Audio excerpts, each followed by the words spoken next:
Bonjour, voici la présentation sur le courant littéraire du naturalisme. Le naturalisme se situe à la fin du 19e siècle, de 1860 à 1890. Le naturalisme débuta en peinture avec des artistes tels que Jules Breton et Jules Bastien-Lepage.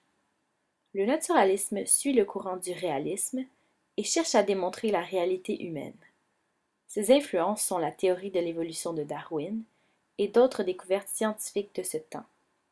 Ce mouvement apparaît pendant le Second Empire sous Napoléon III, où de nombreuses transformations ont eu lieu à Paris grâce à la révolution industrielle. Les progrès scientifiques et médicaux, les nouvelles classes sociales et l'industrialisation influencent le mouvement. C'est l'époque de la naissance des banques et des activités importantes de la bourse, ainsi que du développement de la métallurgie. Les moyens de communication se développent et les chemins de fer progressent. C'est la montée du socialisme. Il s'agit d'une révolution industrielle et économique.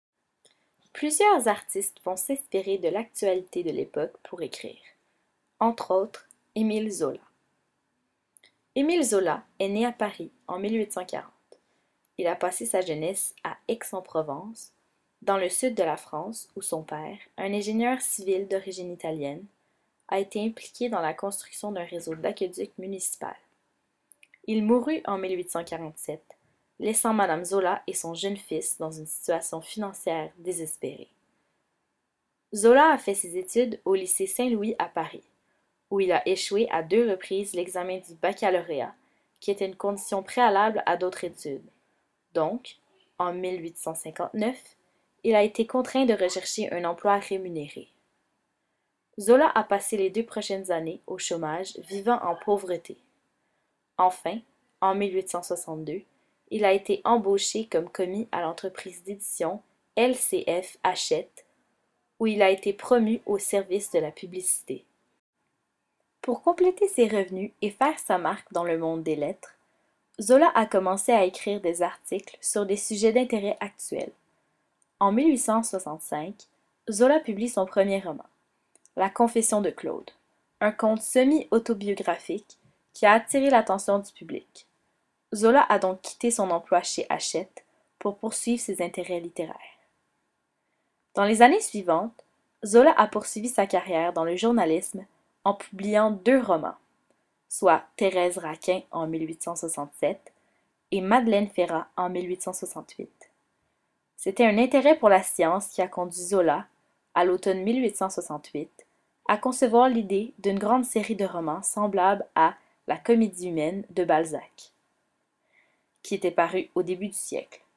La Fortune des Rougon, le premier roman de la série, a commencé à apparaître sous forme de feuilleton en 1870, a été interrompu par le déclenchement de la guerre franco-allemande en juillet et a finalement été publié sous forme de livre en octobre 1871.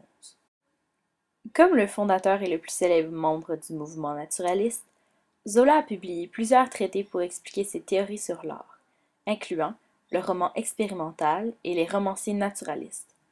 Le naturalisme implique l'application à la littérature, le déterminisme, ou la croyance que le caractère, le tempérament et le comportement sont déterminés par les forces de l'hérédité, de l'environnement et des moments historiques.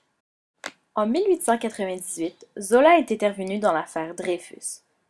Un officier de l'armée française juive, dont la condamnation injustifiée pour trahison en a déclenché une controverse de 12 ans qui a profondément divisé la société française. À un stade précoce de la procédure, Zola avait décidé à juste titre qu'Alfred Dreyfus était innocent. Le 13 janvier 1898, dans le journal L'Aurore, Zola a publié une dénonciation féroce de l'état-major français dans une lettre ouverte commençant par les mots « J'accuse ». Zola a été poursuivi et condamné. En juillet 1899, son appel semblait voué à l'échec. Il s'enfuit en Angleterre. Il rentre en France le juin suivant, quand il a appris que l'affaire Dreyfus devait être rouverte avec un possible renversement du verdict initial. Zola mourut subitement en septembre 1902. Il est victime d'asphyxie par le gaz de charbon résultant d'un conduit de cheminée bloqué. Officiellement, L'événement a été déterminé à comme étant un accident tragique.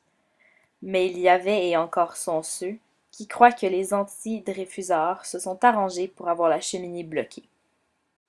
Au moment de sa mort, Zola a été reconnu non seulement comme l'un des plus grands romanciers en Europe, mais aussi comme un homme d'action, un défenseur de la vérité et de la justice, un défenseur des pauvres et des persécutés.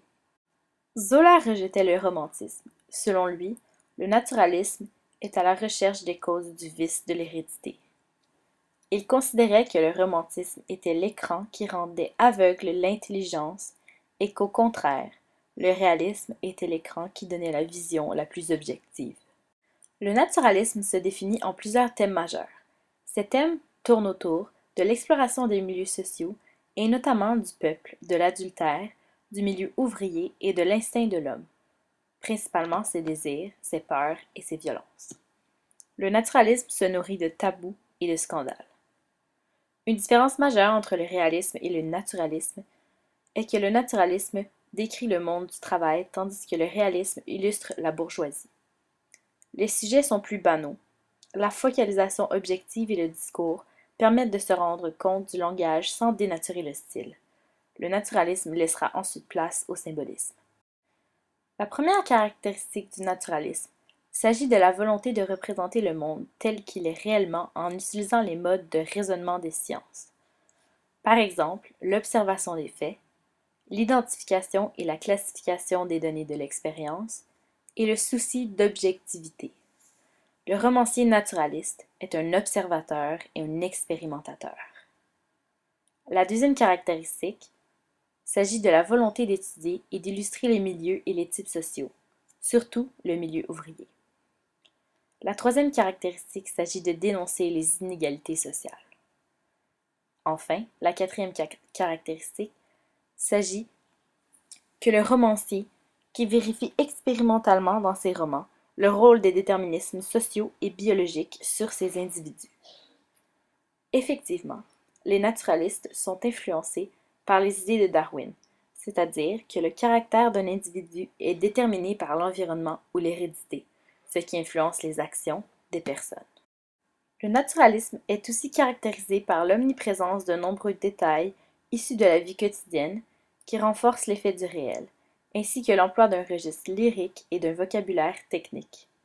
Aussi caractérisé par la transposition poétique de la réalité sociale, le naturalisme prend parfois forme de mythe, dû à l'utilisation de métaphores et d'allégories.